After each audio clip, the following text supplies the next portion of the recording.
On les a tous, des faiblesses. Elles nous murmurent des doutes à l'oreille et nous empêchent de réaliser notre plein potentiel.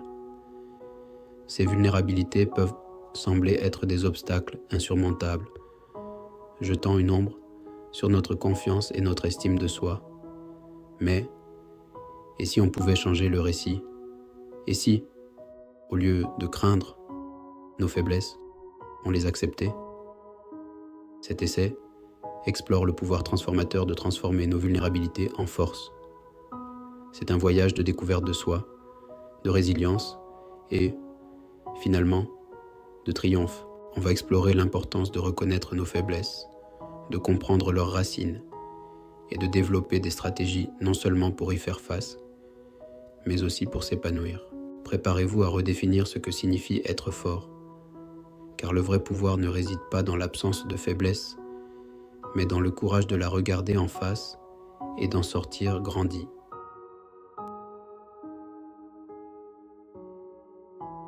Imaginez un monde où vos plus grands défauts perçus deviennent le fondement même de votre succès. Ça peut sembler paradoxal, mais c'est le cœur de ce message puissant. En changeant de perspective, on peut arrêter de voir les faiblesses comme des handicaps et commencer à les voir comme des opportunités de croissance et d'amélioration personnelle. Cet essai vous guidera dans un voyage de transformation, de la vulnérabilité en victoire. On va explorer des stratégies pratiques, partager des histoires inspirantes et vous donner les outils pour identifier et accepter vos faiblesses, établir des limites saines, cultiver la compassion envers soi-même, transformer vos défauts perçus en forces inébranlables, accueillez le voyage à venir, car c'est au cœur de nos vulnérabilités que se trouve la force de les surmonter. La première étape pour transformer les faiblesses en force est, en fait, simple, reconnaître qu'elles existent. On essaie souvent de cacher nos défauts, de faire comme s'ils n'existaient pas. Ce déni ne fait que leur donner plus de pouvoir sur nous. La vraie force vient du fait de regarder nos imperfections en face, avec honnêteté et courage.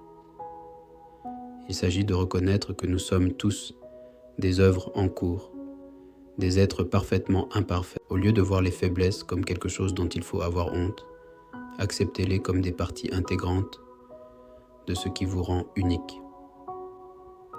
Tout comme une mosaïque a besoin de ses carreaux contrastés pour créer un ensemble magnifique, nos forces et nos faiblesses se conjuguent pour nous définir. N'oubliez pas qu'il n'y a pas de honte à avoir des faiblesses. La honte réside dans le refus de les reconnaître et de se priver ainsi de l'opportunité de grandir. La conscience de soi est la clé qui permet de libérer le potentiel de nos vulnérabilités. Il s'agit de prendre le temps de comprendre nos faiblesses, leurs origines, leurs déclencheurs et leur impact sur nos vies. Ce voyage introspectif peut être difficile, mais il est essentiel pour se libérer des limitations que nos faiblesses nous imposent. En comprenant pourquoi on réagit d'une certaine manière ou pourquoi une situation particulière déclenche une insécurité, on peut commencer à développer des stratégies de croissance. La tenue d'un journal, la méditation et l'autoréflexion honnête sont des outils puissants pour cultiver la conscience de soi. Ils nous permettent de plonger sous la surface et d'acquérir une compréhension plus profonde de notre monde intérieur. N'oubliez pas que la conscience de soi n'est pas synonyme d'autocritique. Il s'agit de s'observer avec curiosité et compassion, en cherchant à comprendre plutôt qu'à juger. L'une des plus grandes erreurs que l'on fait au sujet de la faiblesse est de l'assimiler à la vulnérabilité. On croit souvent que montrer sa vulnérabilité nous rend faibles ou susceptibles de souffrir. Pourtant, la vulnérabilité n'est pas le contraire de la force. C'est en fait son point de départ. Il faut du courage pour montrer son vrai visage au monde, avec toutes ses imperfections. Quand on accepte sa vulnérabilité, on s'ouvre à des connexions plus profondes, à une plus grande empathie et à une vie plus épanouissante. Voyez la vulnérabilité comme un muscle qui se renforce à chaque utilisation. Plus on se permet d'être vulnérable, plus on devient résilient et émotionnellement intelligent. N'oubliez pas que la vulnérabilité n'est pas un signe de faiblesse, mais un signe de courage. C'est la volonté d'être vu tel que l'on est vraiment, avec toutes ses imperfections, et d'accepter la beauté de notre humanité commune. On devient comme les personnes dont on s'entoure. Si l'on est constamment entouré de négativité, de critiques ou de personnes qui cherchent à exploiter nos faiblesses, on finira inévitablement par intérioriser ces messages. En revanche, lorsque l'on s'entoure de personnes positives et bienveillantes, qui nous élèvent et nous inspirent, on crée un terrain fertile pour la croissance et la transformation. Ces personnes deviennent nos supporters, nos confidents et nos miroirs, reflétant notre propre potentiel. Recherchez des relations avec des personnes qui croient en vos capacités, même lorsque vous doutez de vous-même. Des personnes qui offrent des commentaires constructifs, avec gentillesse et empathie, qui célèbrent vos succès et vous réconfortent lors des revers. N'oubliez pas que les personnes que l'on fréquente ont un impact profond sur notre perception de nous-mêmes et sur notre capacité à nous épanouir. Choisissez votre entourage avec soin, en vous entourant de personnes qui nourrissent votre âme. Construire un cercle de soutien demande du discernement. Il ne s'agit pas de couper les ponts avec tous ceux qui nous ont un jour remis en question. Parfois, ce sont ceux qui nous sont les plus proches qui peuvent aussi nous aider à grandir. Mais il s'agit de reconnaître la différence entre la critique constructive offerte avec amour et la négativité déguisée en amour vache. Faites attention à ce que vous ressentez après avoir passé du temps avec quelqu'un. Vous sentez-vous énergisé, inspiré et soutenu ou épuisé, découragé et rabaissé? Les vrais amis et alliés vont vous écouter avec empathie et compréhension, vous offrir leur soutien sans jugement, célébrer vos succès et vous réconforter lors des revers.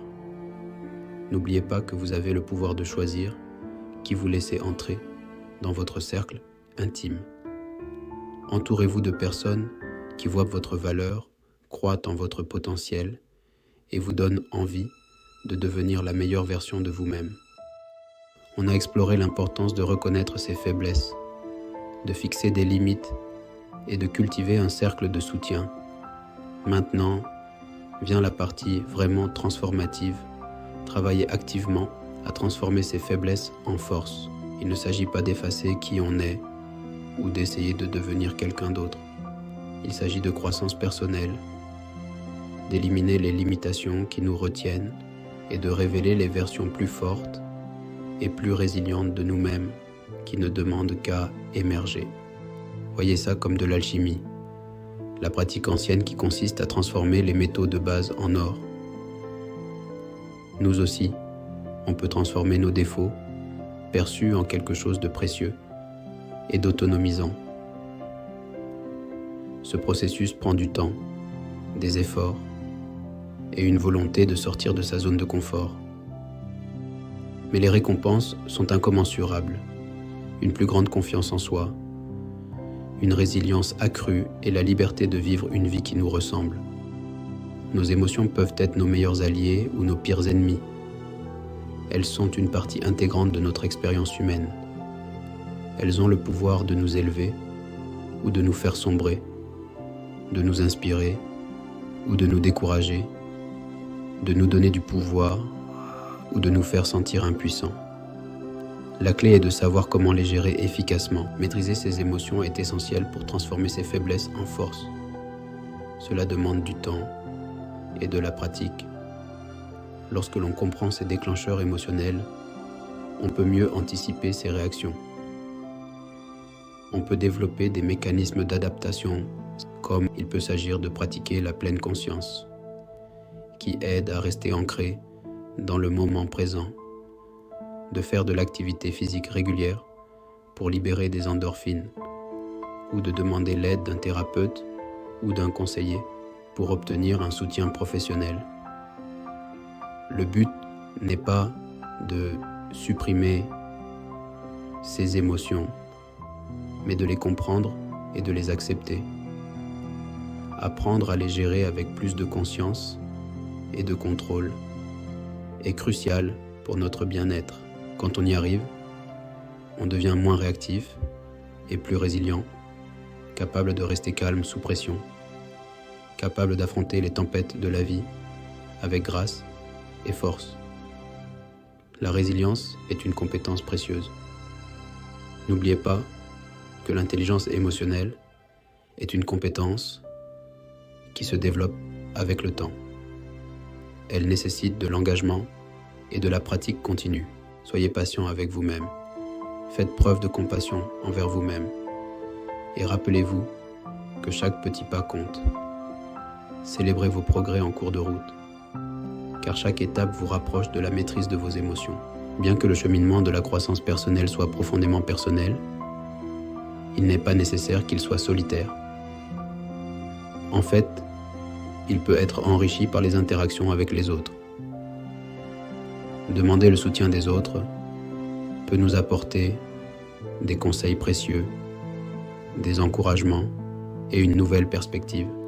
Ce soutien peut provenir d'amis de confiance, de membres de la famille, de mentors qui ont déjà traversé des expériences similaires, ou même de groupes de soutien où l'on peut entrer en contact avec des personnes qui vivent des expériences similaires. Ces groupes peuvent offrir un espace sûr pour partager et apprendre. Partager nos vulnérabilités avec ceux en qui on a confiance peut nous aider à nous sentir moins seuls et plus forts pour apporter des changements positifs. Cela peut également renforcer nos relations. Ne sous-estimez pas le pouvoir d'une oreille attentive, d'une épaule sur laquelle pleurer, ou de paroles d'encouragement de la part de quelqu'un qui croit en vous. Ces moments peuvent être des sources de force et de motivation. Ces liens peuvent faire toute la différence dans notre quête à transformer nos faiblesses en force. N'oubliez pas que demander de l'aide n'est pas un signe de faiblesse, mais un signe de force.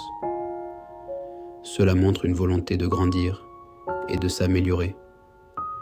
Cela montre que l'on est engagé dans sa propre croissance et que l'on est prêt à demander de l'aide quand on en a le plus besoin.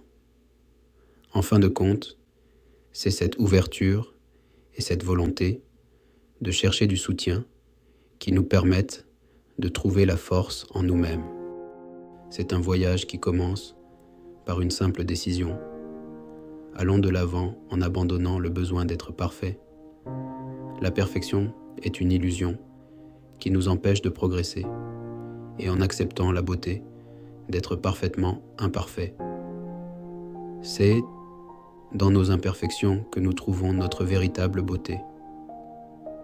Considérons nos faiblesses non pas comme des limites, mais comme des tremplins vers la croissance, mais comme des occasions de grandir, de tisser des liens profonds avec les autres et de découvrir la force illimitée qui réside en chacun de nous. Chaque défi est une opportunité de découvrir notre potentiel caché. N'oubliez pas que vous n'êtes pas seul dans ce voyage. La force de la communauté est inestimable. On a tous des faiblesses, des vulnérabilités partagées qui nous rendent humains. On traverse tous des moments de doute, des périodes de questionnement. La véritable force vient de l'intérieur. Alors, allez de l'avant avec courage. Acceptez votre propre chemin. Chaque pas que vous faites vous rapproche de votre objectif. Et n'oubliez pas que vos plus grandes forces se forgent souvent au cœur de vos plus grandes faiblesses perçues. C'est dans l'adversité que nous trouvons notre véritable force. Le monde a besoin de votre authenticité, de votre compassion et de votre capacité à inspirer les autres et de votre éclat unique. Chacun de nous a une lumière unique à offrir au monde. Acceptez-vous tel que vous êtes, avec vos imperfections et tout le reste, car c'est ce qui fait de vous une personne unique. Et regardez-vous inspirer les autres à faire de même. Votre parcours peut être une source d'inspiration pour beaucoup. La quête de la force commence maintenant. Accueillez-la. Appropriez-vous-la. Faites-en votre mission et ne cessez jamais de croire en l'incroyable pouvoir qui réside en vous.